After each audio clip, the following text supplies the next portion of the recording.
Sekarang kita akan melihat bagaimana budaya itu dibentuk. Jadi ada beberapa elemen yang bisa membentuk budaya. Ya, di sini bisa kita lihat bahwa yang pertama itu adalah struktur sosial. Jadi kalau digambarkan dengan piramida, ini ya, digambarkan dalam bentuk piramida, maka elemen-elemen yang ada sebagai pembentuk budaya itu dibagi menjadi, bisa dilihat dari piramida ini gitu ya. Piramida yang paling dasar, artinya yang paling bawah, ini adalah struktur sosial. Di mana struktur sosial itu pembentuk budaya karena terdiri dari individu-individu yang membentuk satu kelompok. Jadi kelompok yang paling terkecil di dalam masyarakat itu adalah keluarga, gitu ya, atau anggota dari suatu kelompok. Nah, kelompok-kelompok sosial ini ada stratanya, dan itu bisa dilihat dari berbagai sudut pandang.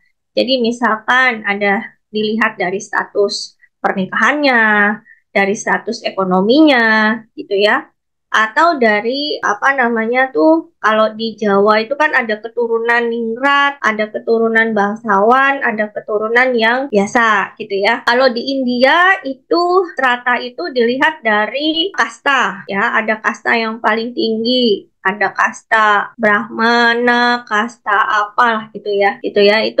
Itu berdasarkan kastanya. Jadi semakin tinggi kastanya, maka dia semakin terpandang gitu ya, semakin dianggap yang inilah gitu ya, yang derajatnya paling tinggi seperti itu. Nah, jadi dari kelompok-kelompok ini tadi ya, kelompok-kelompok sosial ini tadi, itu mereka berdasarkan stratanya itu membentuk budaya gitu. Mereka punya budaya-budaya, punya tata caranya sendiri, punya nilai-nilainya sendiri gitu loh, seperti itu. Yang kedua yaitu nilai perilaku, gitu ya, nilai atau perilaku. Nah, nilai di sini ini menjadi pembentuk budaya karena tadi kita udah bahas di depan ya, bahwa nilai ini kumpulan dari prinsip dan standar yang diterima oleh anggota dalam suatu masyarakat. Nah, sementara perilaku itu adalah tindakan-tindakan yang dihasilkan dari nilai-nilai itu. Jadi nilainya dulu yang dibentuk, yang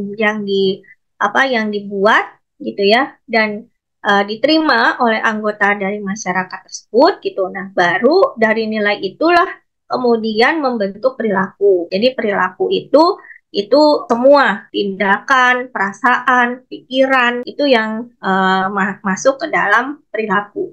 Seperti itu. Oke, yang ketiga itu adalah bahasa ya, bahasa. Nah, kita tahu di sini, ini kalau bicaranya di dunia itu pasti udah lebih banyak ya. Indonesia aja sendiri bahasanya udah banyak banget, antara nggak usah beda pulau ya, misalkan kita tinggal di Jawa ya, di Jawa aja itu ada yang bahasa Inggil lah, ada yang bahasa Jawa alus lah, ada yang apa gitu ya. Nah, itu aja udah banyak sekali. Nah, apalagi kalau kita berhadapan dengan negara-negara lain. Nah, memang di sini ada di dunia ini lebih dari 3.000 bahasa dan lebih dari 10.000 dialek. Jadi beda ya antara bahasa dengan dialek. Bahasanya Indonesia, tapi dialeknya bisa dialek yang Melayu, misalkan gitu ya. Itu dialek. Sama-sama orang dari Sumatera Utara, Medan, misalkan gitu ya. Itu bahasanya bisa ada beberapa. Satu, misalkan bahasanya bahasa orang Batak, misalkan gitu ya, tapi dialeknya bisa beda-beda, misalkan gitu. Jawa juga begitu, sama. Makanya di sini bahasa itu akan menjadi pembentuk budaya, dalam arti di sini menjadi pembeda yang utama antara satu kelompok dengan kelompok sosial lainnya gitu ya. Nah, yang paling gampang juga untuk membedakan antara budaya satu dengan budaya lainnya itu juga dari perbedaan bahasanya gitu ya. Maka di sini para pelaku bisnis internasional itu begitu dia mau masuk harus dikuasai dulu apa? Bahasanya. Jadi bahasa negara yang akan dituju. Misalkan mau masuk ke mana? Ke Jepang, ya harus kuasain dulu bahasa Jepang. Jangan kita pede aja main masuk, nggak ngerti bahasanya di sana seperti apa, gitu ya. Terus main masuk aja, itu pasti akan banyak terjadi kesalahpahaman. Berikutnya, komunikasi. Ini yang menjadi pembentuk, tadi nyambung sebenarnya antara bahasa. Kalau bahasa itu kan alatnya ya kan. Kalau komunikasi itu caranya gitu. Jadi di sini komunikasi itu dengan bahasa yang tadi gitu ya, itu menjadi bagian juga dari budaya. Karena komunikasi ini juga akan memunculkan perbedaan gitu antara satu kelompok dengan kelompok lainnya. Nah, komunikasi di sini ada dua, yaitu komunikasi verbal dan komunikasi non-verbal. Kalau komunikasi verbal itu apa ya? Ada yang bisa kasih pendapat? Apa yang termasuk di dalam komunikasi verbal? Ada yang tahu nggak bedanya? Verbal dan non-verbal. Sylvia, Sylvia. Mana Sylvia suaranya? Orangnya nggak kelihatan, rambutnya doang. Halo Bu, Nah, itu. kedengeran nggak Bu? Ini Dengar. soalnya saya di luar ruangan sih. Oh, lagi di luar ruangan. Dengar kok. Menurut kamu apa, Halo? Sylvia? Komunikasi verbal itu adalah komunikasi yang berasal dari suara Bu. Kan verbal itu kan kita dari mulut gitu. Hmm? Oke.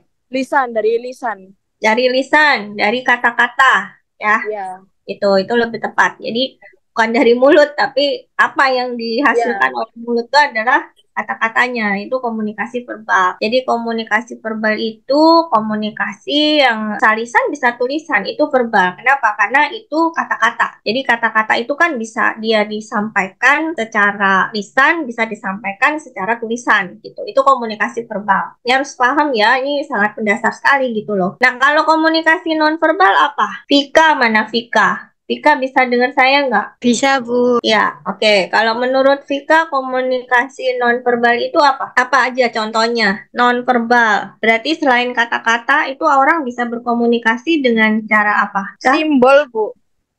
Ya nggak sih? Simbol? Selain simbol Gestur apa? tubuh, Ekspresi.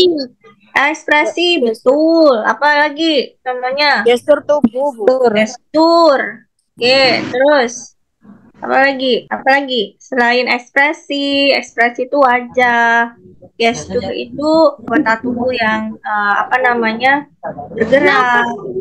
Apa? Apa? Sentuhan, sentuhan. Sentuhan, bisa jabat tangan, itu juga termasuk komunikasi nonverbal. Itu semua tadi kita sebut dengan bahasa tubuh, body language. Ya, jadi komunikasi nonverbal itu ada di dalamnya itu bahasa tubuh. Satunya lagi apa? Intonasi. Intonasi itu juga termasuk, gitu ya.